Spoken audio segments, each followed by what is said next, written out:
It's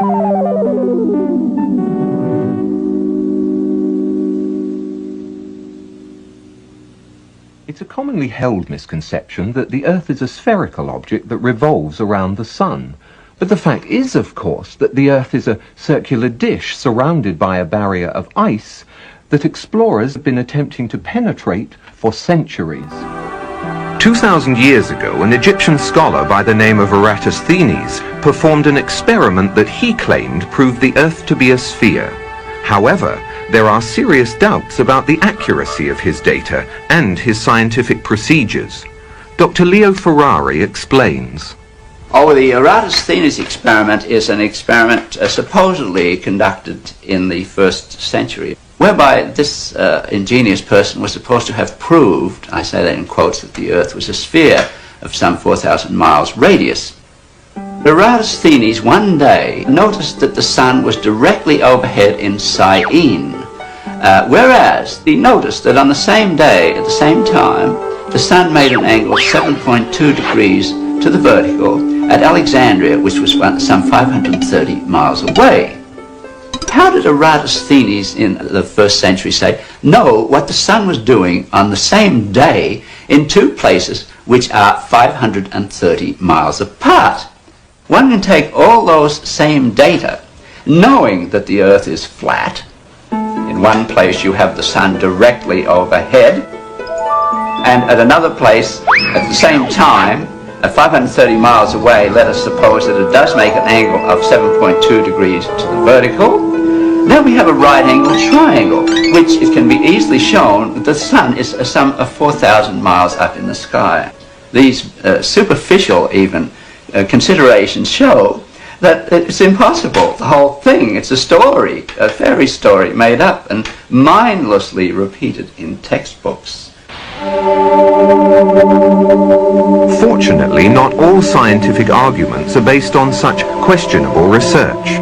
The Greek astronomer Ptolemy determined to everyone's satisfaction that the Earth is flat, circular, and the central body in the universe. His theory went unchallenged for 1,200 years. Not surprising, really. One need only look around. However, the notion that it was some other shape gained some acceptance during the Renaissance. These were impoverished times. Most writers, artists, and scientists could not support themselves through their work. They depended on the patronage of the upper class. Consequently, creative and original thinking men let their imaginations run rampant in order to attract support. In 1543, the Polish astronomer Copernicus suggested the bizarre notion that the Earth is a round ball that circles the Sun. But his book emphasized it was only a hypothesis. He further avoided controversy by withholding the book for 13 years, and then by dying on the day it was published. So Copernicus' notion that the Earth was a ball you couldn't fall off of was readily embraced by businessmen. And when Magellan's crew claimed to have circumnavigated the globe in 1522, it was seen as a new piece in the scientific puzzle. But more importantly, it was seen as a strong psychological boost for free enterprise. It's also been seen as a huge publicity stunt.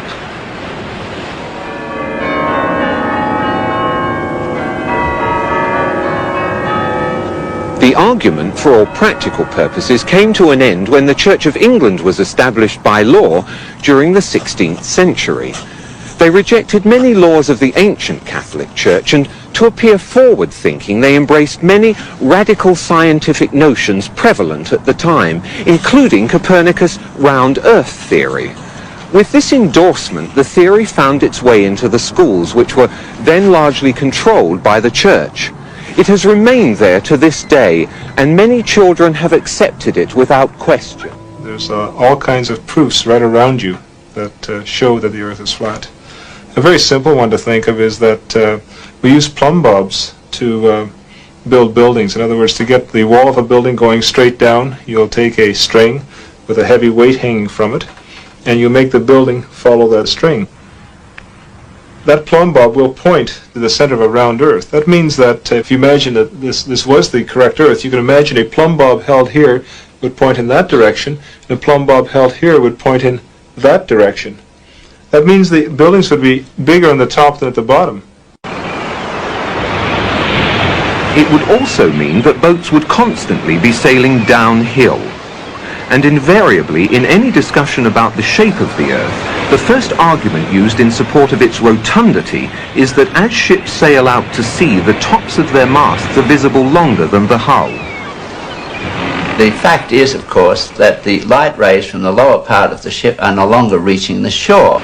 The sailor thinks that he's traveling around the Earth this way, when in effect he's traveling around the Earth this way. And he's creating a circle. He's moving in a continuous direction around. He goes through the various parts of the circle, and he comes back where he started from. Swung around this way. Does running round your neighborhood prove that the neighborhood is round? Samuel Burley Rowbottom, better known throughout the scientific community as Parallax. In 1881 he had published this book, Earth Not a Globe. Outlining dozens of experiments performed over many years, it quickly became the standard authority for anti-globularists. Perhaps the most significant experiments were those carried out on a canal known as the Old Bedford Level. Located in Cambridgeshire, England, the canal is perfectly straight over an uninterrupted 6-mile stretch. While there, Parallax conducted many experiments, all towards one conclusion: to prove that the surface of the water in the canal was indeed perfectly flat. In one experiment, a boat carrying a flag rowed from one bridge to another 6 miles away. An observer with a telescope placed 8 inches above the surface of the water found that the flag and the boat were distinctly visible throughout the entire distance. If the Earth is a sphere with a circumference of 25,000 miles, then over a distance of 6 miles, the second bridge should mathematically be 16 feet below the observer's eye line.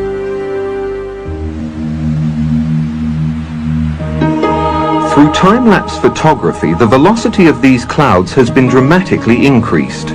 While they were actually drifting over the mountains at approximately 27 miles per hour, they now have the appearance of moving at well over 100, 4 times their normal speed.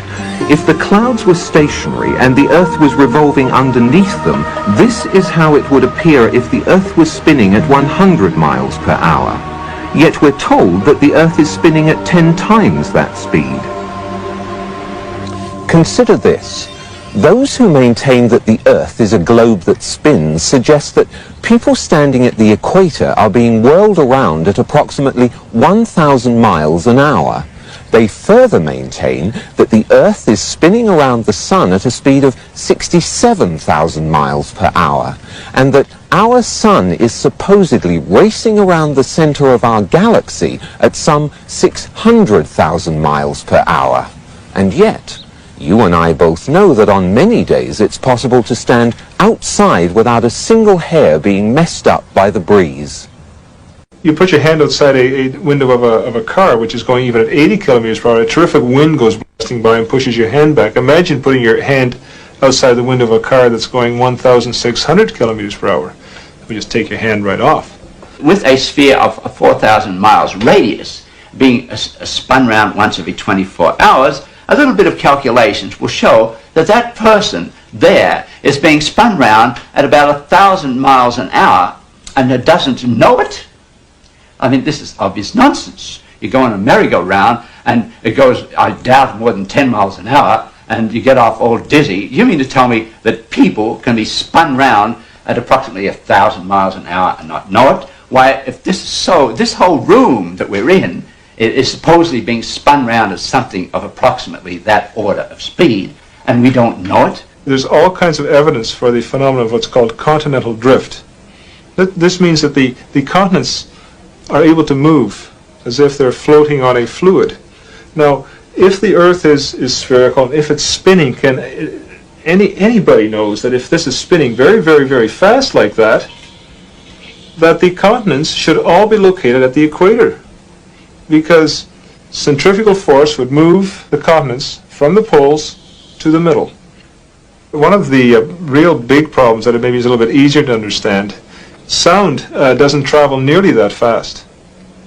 So, for example, if you're at the equator and you wanted to shout to warn somebody, it's quite possible they could never hear you, because if you were shouting, say the Earth was spinning in this direction, and you were shouting in that direction, the sound could never catch up to the person who's, of course, being carried away by the Earth. Now, an interesting thing happens at the ends of the Earth. You see, when you go from on a car trip from point A to point B, you're moving through what's called space, and it takes time to get through space. But if there is space, there must also be non-space. It's kind of like saying, if there's wet, there must be dry. You can't have one without the other. It's obvious.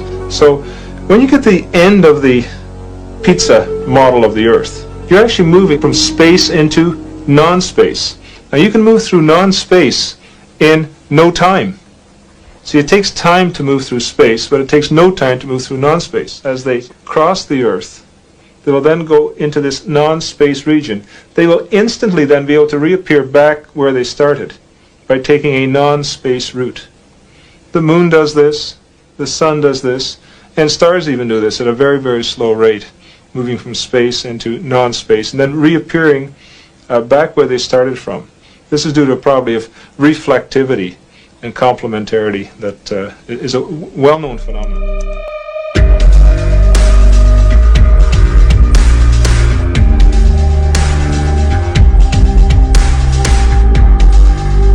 What you don't know, you eliminate, and that's in my opinion is what the globular Earth theorists have done. They've just eliminated what they didn't know.